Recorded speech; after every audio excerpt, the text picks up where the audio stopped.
Hello दोस्तों, आप सभी को टैलेंट इंस्टीट्यूट में स्वागत है। तो दिल्ली पुलिस कांस्टेबल का वैकेंसी आ गई है।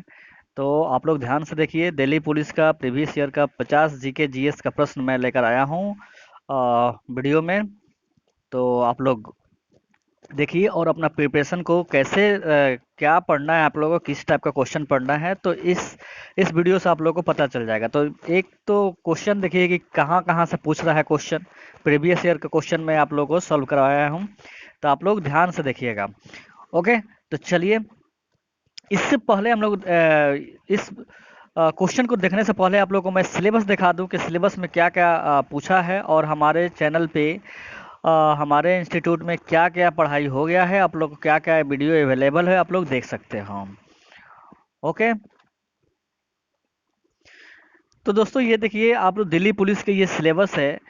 तो syllabus of computer based examination will be follows general knowledge current affairs. देखिए यहाँ से मैंने बहुत सारा वीडियो अपलोड है हमारे चैनल पे, जो कि आप लोग देख सकते हैं। बहुत इंपॉर्टेंट इंपॉर्टेंट प्रश्न दिया गया बताया गया है, तो आप लोग देख लीजिएगा। जनरल नॉलेज का और जनरल साइंस का भी दोनों का वीडियो है। एक हमारे यहाँ अभी रीजनिंग का क्लासेज अभी स्टार्ट नहीं हुआ है, तो वो भी जल्द ही स्टार्ट होगा। तो आप लोग प्रिपरेशन को अच्छे बनाने के लिए आप लोग हर वीडियो को आप लोग देखिए और अच्छे से प्रिपेयर होइए आप लोग। तो यहाँ पे देखिए, आप लोगों में रीजनिंग का भी नहीं हुआ है, जनरल नॉलेज में हुआ है बहुत सारा क्वेश्चन, आप लोग देख लीजिएगा। हिस्ट्री से भी हुआ है, ज्योग्राफी से भी लिया गया है, जनरल साइंस का भी बहुत सारा क्वेश्चन है, जो कि आप लोग वीडियो में देख सकते हैं। अब रही बात न्यूमेरिकल एबिलिटी का। न्यूमेरिकल एबिलिटी में मैंने अपने क्लास में आप लोगों को एवरेज बता दिया हूँ, जो कि एवरेज है, यहाँ पे आप लोगों को दिख रहा है एवरेज है। और टाइम एंड वर्क मैंने बता दिया है। Ratio and time, time and distance हो गया है। तो ये अभी तीन तीन टॉपिक को करा दिया गया है कवर। तो अब जल्द से जल्द नहीं आप लोगों को सारा टॉपिक को कवर मैं कराऊंगा। और सबसे इम्पोर्टेंट है general knowledge. General knowledge knowledge से आप लोगों को 50 क्वेश्चन है, न्यूमेरिकल एबिलिटी से है आप लोगों को 15 क्वेश्चन, और रीजनिंग से है 25 क्वेश्चन, और कंप्यूटर से है 10 क्वेश्चन। तो सबसे यहाँ पे मैटर रखने वाला बात है कि जनरल जनरल नॉलेज और जनरल साइंस का 50 क्वेश्चन है। तो उस पर आप लोग ज़्यादा ध्यान दीजिएगा। न्यूमेरिकल एबिलिटी का जितना भी क्वेश्चन आएगा वो बहुत इजी आएगा, जो कि आप लोगों को मैं वीडियो में बताया हूँ। और भी जो भी टॉपिक बाकी है उस पर जल्द ही वीडियो आने वाला आएगा, और आप लोग अपना प्रिपरेशन सही करिए।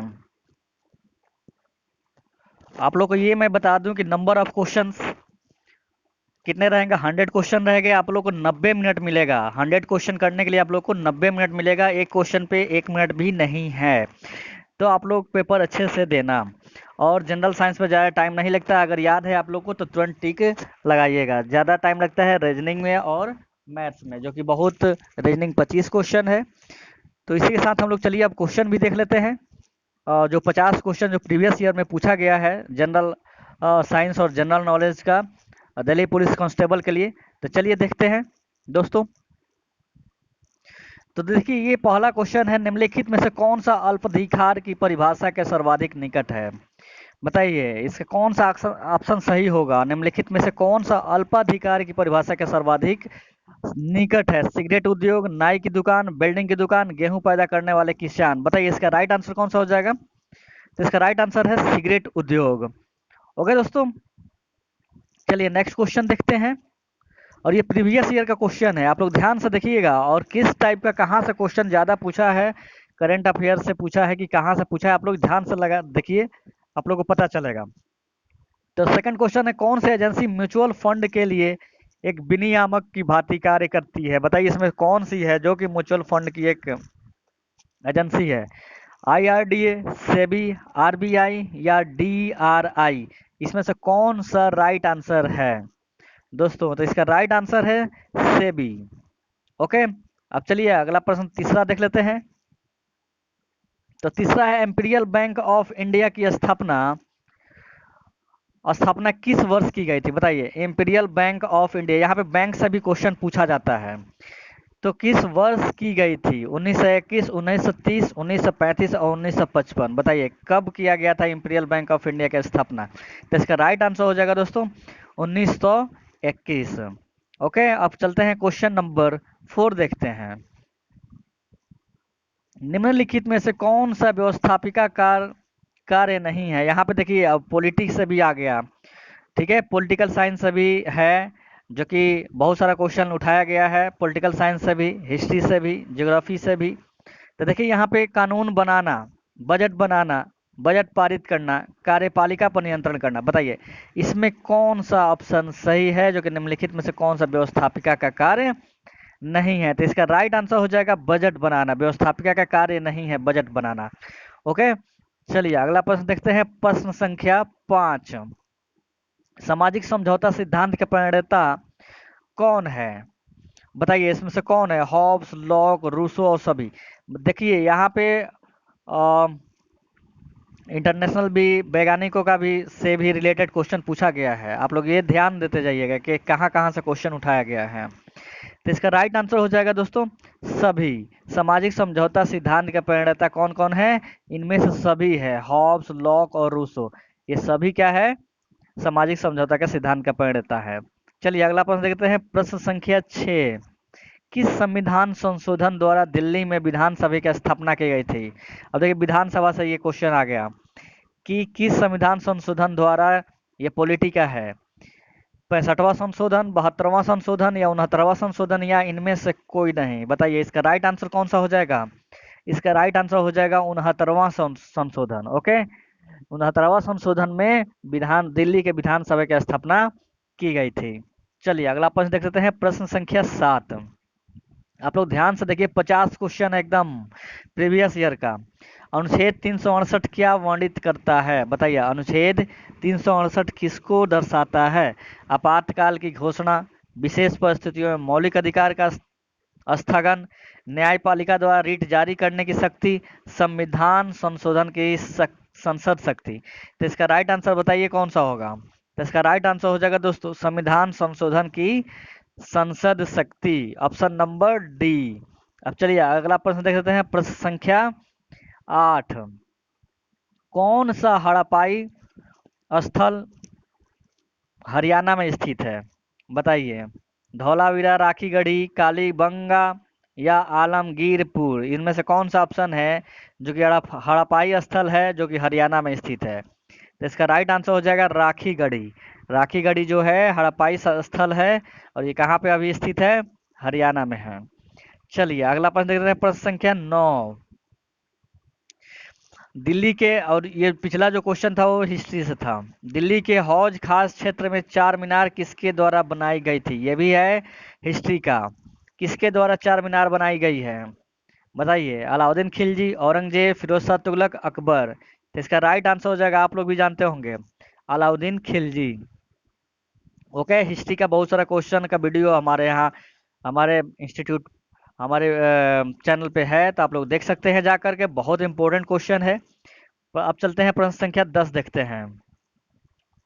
सर्वप्रथम किस भारतीय राष्ट्रीय आंदोलन वंदे मातरम लोगों को लोकप्रिय गीत बना? बताइए सर्वप्रथम किस भारतीय राष्ट्रीय आंदोलन वंदे मातरम लोगों का लोकप्रिय गीत बना? बताइए कौन से आंदोलन में बना था? खिलाफत आंदोलन, भारत छोड़ो आंदोलन, असहयोग आंदोलन या स्वदेशी आंदोलन?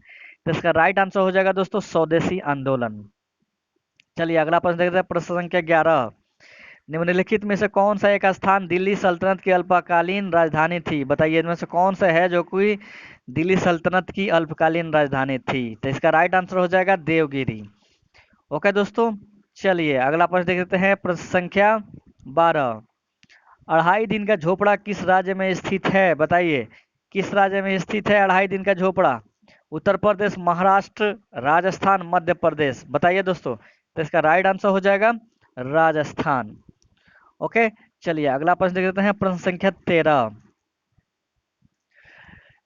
योसंग त्योहार किस राज्य में मनाया जाता है? तो त्योहार के बारे में भी आप लोग को जानना जरूरी है, ठीक है, कि कब त्योहार कहाँ पर मनाया जाता है, कहाँ का है। तो चलिए इसका राइट आंसर कौन सा हो जाएगा? बताइए मणिपुर, महाराष्ट्र, झारखंड या गोवा? ये कहाँ का योसंग त्योहार है, किस राज्य में मनाया जाता है?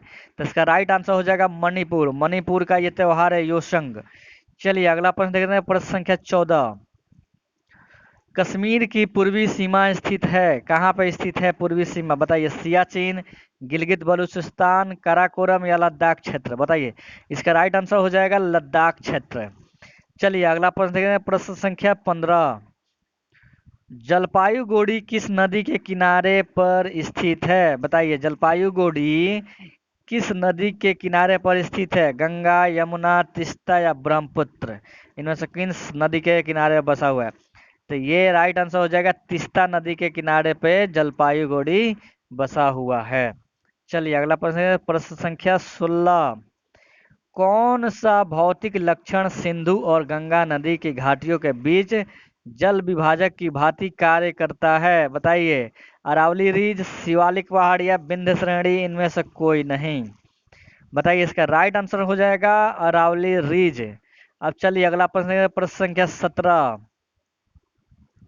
भारत का एकमात्र सक्रिय ज्वालामुखी बैरन आइलैंड आइलैंड कहाँ स्थित है? बताइए, अंडमान द्वीप समूह, निकोबार द्वीप समूह, लक्षद्वीप या मिनिकॉय? तो इसका राइट आंसर हो जाएगा दोस्तों अंडमान द्वीप समूह।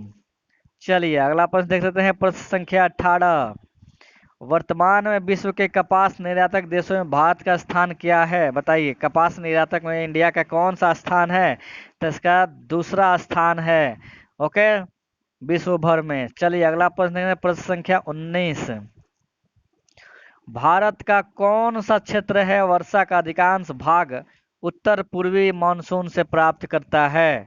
तो चलिए इसका राइट आंसर कौन सा हो जाएगा? बताइए, केरला, मराठवाड़ा, कोरोमंडल और रायलसीमा या गंगीय पश्चिम बंगाल? बताइए कौन सा राइट आंसर हो जाएगा दोस्तों? तो इसका राइट आंसर हो जाएगा कोरोमंडल और रायलसीमा। चलिए अगला प्रश्न देखते हैं, प्रश्न संख्या 20। एक गतिशील पिंड का गति दोगुना हो जाती है तो उसकी गतिज ऊर्जा में क्या परिवर्तन होती है? बताइए, एक गतिशील पिंड की गति दोगुनी कर दिया जाता है तो उसके गतिज ऊर्जा में क्या परिवर्तन होगा? एक समान रहती है, चौगुनी हो जाती है, तिगुनी हो जाती है, दोगुनी हो जाती है? ये जनरल साइंस का क्वेश्चन है, तो इसका राइट आंसर हो जाएगा चौगुनी हो जाती है दोस्तों। चलिए अगला प्रश्न देखते हैं, प्रश्न संख्या 21। निम्नलिखित में से किसका विशिष्ट ऊष्माधारिता सबसे अधिक होता है? बताइए, इनमें से किसका विशिष्ट ऊष्माधारिता सबसे अधिक होता है? तो इसका राइट आंसर हो जाएगा दोस्तों जल का। ओके, चलिए अगला प्रश्न देखते हैं, प्रश्न संख्या 22। तापमान को किस विशिष्ट डिग्री में व्यवस्थित करने के लिए प्रयुक्त होने वाला उपकरण क्या कहलाता है? बताइए, थर्मोस्टेट, थर्मामीटर, पायरोमीटर या थर्मोकपल? इसका राइट आंसर हो जाएगा दोस्तों थर्मोस्टेट। चलिए अगला प्रश्न देखते हैं, प्रश्न संख्या 23। मनुष्य के नाखून किसके बने होते हैं? बताइए, हम लोग के जो नाखून है वो किसके बने होते हैं? पिगमेंट, इलास्टिन, एल्यूमिन या कैरोटीन? तो इसका राइट आंसर हो जाएगा दोस्तों कैरोटीन से बना होता है। चलिए अगला प्रश्न देखते हैं, प्रश्न संख्या 24। कौन सी धमनी मानव शरीर में ऑक्सीजन युक्त रक्त का परिवहन नहीं करती है? कौन सा आर्टरी है मानव शरीर में कि ऑक्सीजन युक्त रक्त का परिवहन नहीं करती है? तो आप लोग सामने ऑप्शन है, cardiac artery, renal artery, hepatic artery या पल्मोनरी आर्टरी? तो इसका राइट आंसर हो जाएगा दोस्तों पल्मोनरी आर्टरीज। चलिए अगला प्रश्न देखते हैं, प्रश्न संख्या 25। हरे पालक में प्रचुर मात्रा में पाया जाता है? बताइए, हरे पालक में क्या प्रचुर मात्रा में पाया जाता है? Vitamin A, vitamin B, vitamin C या सभी? तो इसका राइट आंसर हो जाएगा दोस्तों सभी। विटामिन ए भी प्रचुर मात्रा में पाया जाता है, विटामिन बी भी और विटामिन सी भी पाया जाता है। चलिए अगला प्रश्न देखते हैं, प्रश्न संख्या 26। कौन से हाइड्रोकार्बन एलपीजी के मुख्य घटक हैं? ये देखिए प्रीवियस ईयर का सारा क्वेश्चन है। मीथेन और एथेन, प्रोपेन और ब्यूटेन, केवल मीथेन या यहाँ पे देखिए थोड़ा सा गलत है, ब्यूटेन और बेंजीन है। यहाँ पे बेंटन लिख दिया गया है, बेंटन नहीं है, यहाँ पे ब्यूटेन होगा, ब्यूटेन और बेंजीन। तो इसका राइट आंसर हो जाएगा कौन सा दोस्तों? प्रोपेन और ब्यूटेन। ओके, ये है जनरल साइंस का प्रश्न। चलिए अगर आप प्रश्न देखते हैं, प्रश्न संख्या 27। निम्नलिखित में से कौन गैलेना के नाम से भी जाना जाता है? बताइए, इनमें से कौन सा एलिमेंट है जिसे उसको गैलेना के नाम से भी जानते हैं? कौन सा है? Lead sulphate, lead oxide, lead sulphide या कैल्शियम सल्फेट? तो इसका राइट आंसर हो जाएगा लेड सल्फाइड। चलिए अगला प्रश्न है, प्रश्न संख्या 28। निम्नलिखित में से कौन सी एक है मैनग्रोव वनस्पति? बताइए मैनग्रोव वनस्पति इसमें से कौन सा है? एस्प्रूस, मॉस, राइजोफोरा या साइप्रस? तो इसका राइट आंसर हो जाएगा राइजोफोरा। चलिए प्रश्न संख्या देखते हैं 29। वायु गुणवत्ता सूचकांक क्या है? बताइए क्या है? वायु प्रदूषण मापक यंत्र, वायु की गुणवत्ता दर्शाने वाला एक पैमाना है, आर्द्रता मापक है, वर्षा के अनुमान के लिए है। बताइए इनमें से कौन सा ऑप्शन सही होगा? तो इसका राइट आंसर है वायु की गुणवत्ता दर्शाने वाला एक क्या है? पैमाना है। चलिए अगला प्रश्न देखते हैं, प्रश्न संख्या 23। निम्नलिखित में से किस पारिस्थितिक तंत्र में विशिष्ट क्षेत्र पाया जाता है? बताइए टुंड्रा पारिस्थितिक तंत्र, वन पारिस्थितिक तंत्र, जल पारिस्थितिक तंत्र या मरुभूमि पारिस्थितिक तंत्र? तो इसका राइट आंसर हो जाएगा दोस्तों जल पारिस्थितिक तंत्र। चलिए अगला प्रश्न देख लेते हैं, प्रश्न संख्या 31। बाल दिवस 2017, देखिए ये करंट उस समय का करंट अफेयर्स का है, ये इंपोर्टेंट उतना नहीं है, करंट अफेयर्स से भी क्वेश्चन उठाया गया था। बाल दिवस 2017 के मौके पर किस राज्य सरकार ने बच्चों के लिए महत्वपूर्ण शाला सुरक्षा योजना शुरू की? बताइए कौन सा राज्य था? छत्तीसगढ़, उत्तर प्रदेश, महाराष्ट्र या हिमाचल प्रदेश? तो इसका राइट आंसर हो जाएगा छत्तीसगढ़। ये है करंट अफेयर्स से क्वेश्चन। ओके, तो इस बार भी करंट अफेयर्स से क्वेश्चन उठाएगा, तो आप लोग करंट अफेयर्स ध्यान से देखते रहिएगा, इस पर भी वीडियो आएगा करंट अफेयर्स का भी, तो आप लोग चैनल के साथ बने रहिए। अब आता है प्रश्न संख्या 32। भारत सरकार की संपदा योजना किससे संबंधित है? अब यहाँ पर योजना वाला भी जो भी होता है क्वेश्चन उसको भी आप लोगों को देखना पड़ेगा। इस वर्ष 2020 में कौन कौन सी योजना आई है, क्या है? तो इस बार तो देखिए यहाँ पे ज़्यादा इस बार कोरोना का काल है, तो इसमें कोरोना का पूछ सकता है, तो आप लोग ध्यान रखिएगा, हर राज्य का डेटा देख लीजिएगा। ठीक है, चलिए तो इसका बताइए भारत सरकार की संपदा योजना किससे संबंधित है? ग्रामीण बैंक, खाद्य प्रसंस्करण, बीपीएल परिवार के लिए बीमा है, सिंचाई क्षेत्र है? तो इसका राइट आंसर हो जाएगा खाद्य प्रसंस्करण है। चलिए अगला प्रश्न देखते हैं, प्रश्न संख्या 33। वर्ष 2017, देखिए ये भी क्या है उस समय करंट अफेयर्स है। 2017 में भारतीय नौसेना की सेवा में शामिल निम्नलिखित में से कौन सी एक भारत निर्मित परमाणु पनडुब्बी है? तो इसका राइट आंसर बताइए कौन सा हो जाएगा? सिंधुराज, अरिदमन या सागरिका या गोदावरी? तो इसका राइट आंसर हो जाएगा दोस्तों अरिदमन। ओके, चलिए अगला प्रश्न देखते हैं, प्रश्न संख्या 34। 2020 ग्रीष्म ओलंपिक खेलों की मेजबानी किसके द्वारा की जाएगी? देखिए उस समय का ये करंट अफेयर्स का क्वेश्चन है, ये मैं अपने से कोई भी क्वेश्चन नहीं लिया है। आप लोग को विश्वास नहीं है तो आप लोग प्रीवियस का क्वेश्चन देख लीजिएगा। तो यहाँ पे बताइए कौन सा ऑप्शन हो जाएगा? मैक्सिको, टोक्यो, पेरिस या लॉस एंजलस? तो इसका राइट आंसर हो जाएगा टोक्यो। 2020 के ग्रीष्म ओलंपिक खेलों की मेजबानी करने वाला कौन सा देश है? टोक्यो था। चलिए अगला प्रश्न है, प्रश्न संख्या 35। अंडर 17 फीफा विश्व कप, यहाँ पे खेल से भी है, 2017 कहाँ आयोजित किया गया था? ब्राजील, इंग्लैंड, भारत और स्पेन? बताइए कहाँ पे? तो ये हुआ था भारत में। चलिए अगला प्रश्न देखते हैं, प्रश्न संख्या 36। चीन में एक रणनीतिक स्थल हवन तोता गहन बंदरगाह में 70% हिस्सा खरीदा है, यह बंदरगाह किस देश में है? चीन ने एक रणनीतिक स्थल हवन तोता गहन बंदरगाह में 70% हिस्सा खरीदा है, तो ये बताइए बंदरगाह जो है किस देश में है? बताइए बांग्लादेश, म्यांमार, पाकिस्तान या श्रीलंका? बताइए, तो इसका राइट आंसर हो जाएगा श्रीलंका। चलिए अगला प्रश्न देखते हैं, प्रश्न संख्या 37। भारत सरकार का GEM पोर्टल किससे संबंधित है? टेलीमेडिसिन, दूरस्थ शिक्षा, सार्वजनिक खरीद या आधार आधारित डिजिटल हस्ताक्षर? बताइए, तो इसका राइट आंसर हो जाएगा सार्वजनिक खरीद के लिए है। चलिए अगला प्रश्न देखना है, प्रश्न संख्या 38। भारत और बांग्लादेश के बीच किस नदी के जल के बंटवारे को लेकर विवाद है? बताइए किस नदी के जल के लिए बंटवारे में क्या है, विवाद है भारत और बांग्लादेश के? तो इसका राइट आंसर हो जाएगा तीस्ता। ओके दोस्तों, चलिए अगला प्रश्न है, प्रश्न संख्या 39। रियो शिखर सम्मेलन का संबंध किससे है? बताइए, रियो शिखर सम्मेलन किससे संबंध रखता है? आर्द्रभूमि, ओजोन क्षीणता, ग्रीन हाउस गैस या जैव विविधता? तो इसका राइट आंसर हो जाएगा जैव विविधता। ओके, चलिए अगला प्रश्न देख लेते हैं। प्रश्न संख्या है 40। नदियों में जल प्रदूषण के स्तर को किसके द्वारा मापा जाता है? बताइए, नदियों में जल प्रदूषण के स्तर को किसके द्वारा मापा जाता है? क्लोरीन की विघटित मात्रा, ओजोन की विघटित मात्रा, नाइट्रोजन की विघटित मात्रा या ऑक्सीजन की विघटित मात्रा? तो इसका राइट आंसर हो जाएगा दोस्तों,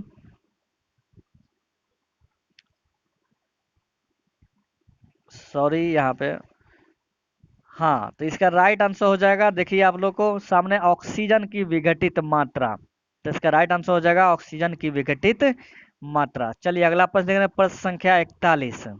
भारत का राष्ट्रपति बनने से पहले रामनाथ कोविंद किस राज्य के राज्यपाल थे? ये देखिए उस समय का ये करंट अफेयर्स है, तो इस बार भी करंट अफेयर्स से अच्छा खासा क्वेश्चन पूछने वाला है। बताइए, राजस्थान, बिहार, मध्य प्रदेश या उत्तर प्रदेश? तो इसका राइट आंसर है बिहार। ठीक है, राष्ट्रपति को रामनाथ कोविंद राष्ट्रपति बनने से पहले बिहार के क्या थे? वो राज्यपाल थे। चलिए अगला प्रश्न देखते हैं। प्रश्न संख्या 42। निम्नलिखित में से कौन सा शहर है खुले में शौच से मुक्त होने वाला भारत का पहला शहर है? बताइए, कौन सा शहर है जो कि खुले में शौच से ये क्या हो गया है? मुक्त हो गया है। बताइए, इंदौर, विशाखापट्टनम, मैसूर, अमृतसर? तो इसका राइट आंसर हो जाएगा मैसूर। चलिए अगला प्रश्न देखते हैं। प्रश्न संख्या 43। निम्नलिखित में से कौन सा राज्य टाइगर कॉरिडोर में एक नहर पर पर्यावरण का अनुकूल पुल का एक विकास करेगा? बताइए, कौन सा राज्य है? तो इसका राइट आंसर बताइए, तेलंगाना, आंध्र प्रदेश, मध्य प्रदेश या असम? तो इसका राइट आंसर हो जाएगा दोस्तों तेलंगाना। ओके, चलिए अगला प्रश्न देखते हैं। प्रश्न संख्या 44। भारतीय संविधान का कौन सा अनुच्छेद पंचायती राज स्थापित करता है? बताइए, भारतीय संविधान का कौन सा अनुच्छेद है जो कि पंचायती राज को स्थापित करता है? अनुच्छेद 38, अनुच्छेद 39, अनुच्छेद 40, अनुच्छेद 41? बताइए कौन सा हो जाएगा? तो अनुच्छेद 40 इसका राइट आंसर हो जाएगा। चलिए अगला प्रश्न है। प्रश्न संख्या 45। भारत के राष्ट्रीय ध्वज पर चित्रित अशोक चक्र में कितनी तीलियां हैं? देखिए, अभी 15 अगस्त आने वाला है, तो उस पे एक अशोक चक्र होता है, उसमें कितनी तिलियां होती है? अपने ध्वज पे, राष्ट्रीय ध्वज पे होता है।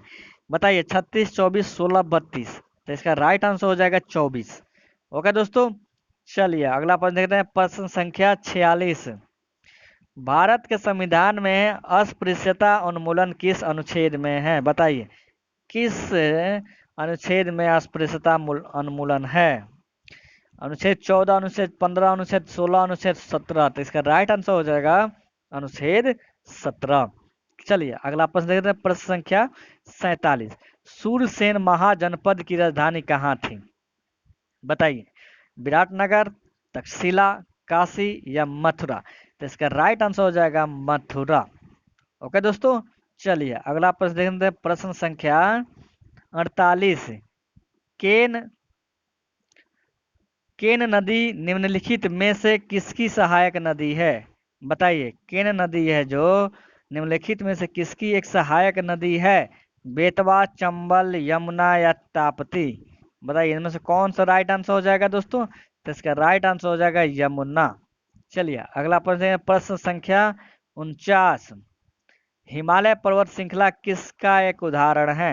बताइए, वलित पर्वत, रॉक पर्वत, ब्लॉक पर्वत या ज्वालामुखी पर्वत? तो इसका राइट आंसर हो जाएगा वलित पर्वत। चलिए लास्ट क्वेश्चन देखते हैं। लास्ट क्वेश्चन क्या है? 50वां प्रश्न। निम्न में से कौन सा मौसम का एक तत्व है? बताइए, इसमें कौन सा एक मौसम का तत्व है? पवन, तापमान, नमी? बताइए दोस्तों। तो सभी है, क्या है? सभी हो जाएगा। पवन भी मौसम से ही होता है, तापमान भी मौसम, नमी भी मौसम से ही है, और तो इसका राइट आंसर हो जाएगा सभी। तो दोस्तों, आप लोगों को समझ में आया कि प्रीवियस ईयर का क्वेश्चन कैसा है, कैसा नहीं है, क्या कहाँ से क्वेश्चन पूछता है करंट अफेयर से, या जनरल साइंस से या हिस्ट्री से, ज्योग्राफी से, पॉलिटी से, तो आप लोग को सारा पता लग गया होगा। तो अब आप लोग बेहतर अपना प्रिपरेशन को कर सकते हैं आप लोग। तो चलिए, अगर वीडियो अगर अच्छा लगा है आप लोगों को, तो जल्दी से चैनल को सब्सक्राइब कर दीजिए और बेल आइकन को भी क्लिक कर दीजिए, ताकि जैसे ही वीडियो मैं अपलोड करूं न्यू, आप लोग के पास तुरंत नोटिफिकेशन जाए और आप लोग दिल्ली पुलिस कांस्टेबल का तैयारी अच्छे से करें। तो चलिए फिर मिलते हैं हम लोग अगले वीडियो में नेक्स्ट क्वेश्चन के साथ। ओके, तो बाय बाय दोस्तों, थैंक यू सो मच।